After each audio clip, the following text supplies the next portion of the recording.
దేవుని నామానికి మహిమ కలుగునుగాక. దేవుడు మీ అందరిని దీవించి ఆశీర్వదించునుగాక. మరి ఈ వీడియోలు చూస్తున్న ప్రతి ఒక్కరికి హృదయపూర్వకంగా వందనాలు చెప్తున్నాను. అదే రీతిగా వీడియోలు చూస్తున్న ప్రతి వారు కూడా బ్లెస్ చేయబడుతున్నారని, మీరు ఆత్మీయంగా ఎంతో ఆశీర్వాదకరంగా ఉన్నారని నమ్ముతున్నాను. ప్రియమైన దేవుని బిడ్డలారా, కొద్ది నిమిషాలు దేవుని వాక్యాన్ని విందాము.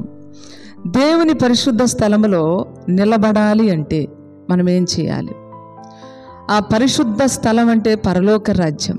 అక్కడ మనం ఉండాలి అంటే మనం ఏం చేయాలో దేవుని వాక్యాన్ని చూద్దాం. వ్యర్థమైన వాటి యందు మనసు పెట్టుకోకూడదు. చాలామంది ఈ లోక సంబంధంగా వ్యర్థమైన దాని వైపే ఇప్పుడు ప్రజల యొక్క మనసులో కేంద్రీకరించి ఉంటున్నారు. ఆత్మ సంబంధమైన వాటి వైపు చూడట్లా. ఏదో ప్రార్థనకు వస్తున్నాం వెళ్తున్నాం అంతే, కానీ మనస్సును ఏం చేయాలంటే వ్యర్థమైన దాని మీద పెట్టకూడదు.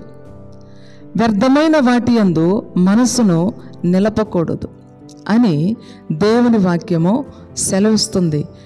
అలా నీవు వ్యర్థమైన వాటి యందు మనసు నిలుపుకుంటే పరిశుద్ధ స్థలములో ఉండవని దేవుని వాక్యము సెలవిస్తుంది. రెండో చూస్తే కపటముగా ప్రమాణం చేయకూడదు. ఏం చేయకూడదు? కపటముగా, లోపల కపటపు మనసు పెట్టుకొని పైకి ప్రమాణాలు చేస్తూ ఉంటారు. ఇటువంటి వాళ్ళు మన ప్రయాణాల్లో చాలామంది ఎదురవుతారు. ప్రియ దేవుని బిడలారా, కపటమైన మనస్సు పెట్టుకొని ప్రమాణం చేస్తారు. ఏమని? నీకు అది ఇస్తాను, నీకు ఇది చేస్తాను, ఇంకేయో రకరకాల ప్రమాణాలు ఉంటాయి. అలా చేయబాకండి అంటున్నాడు. కపటము లేని వారిగా ఉండాలి.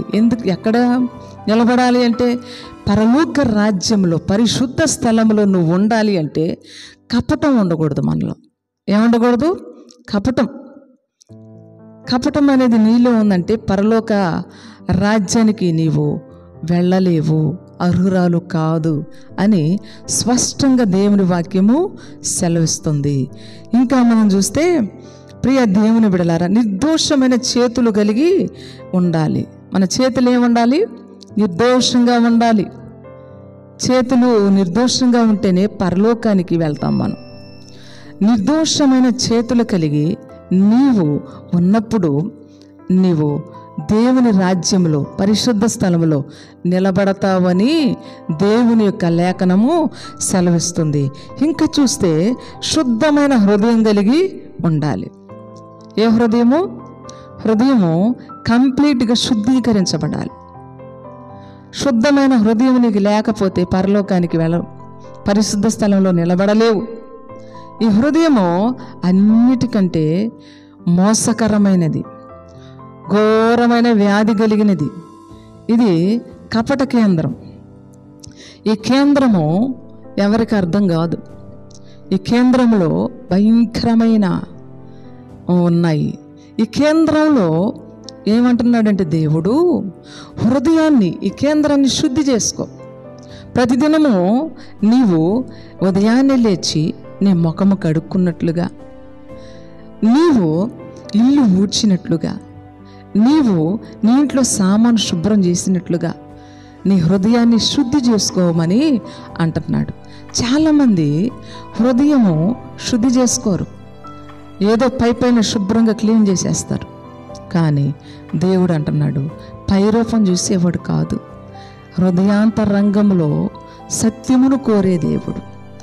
దేవా, నీవు నా హృదయములో సత్యమును కోరుతున్నావని దావీదు భక్తుడు ప్రార్థన చేస్తున్నాడు. హృదయాన్ని శుద్ధి చేసుకుంటున్నాడు. హిమమ కంటే తెల్లగా చేయి ప్రభా అంటున్నాడు.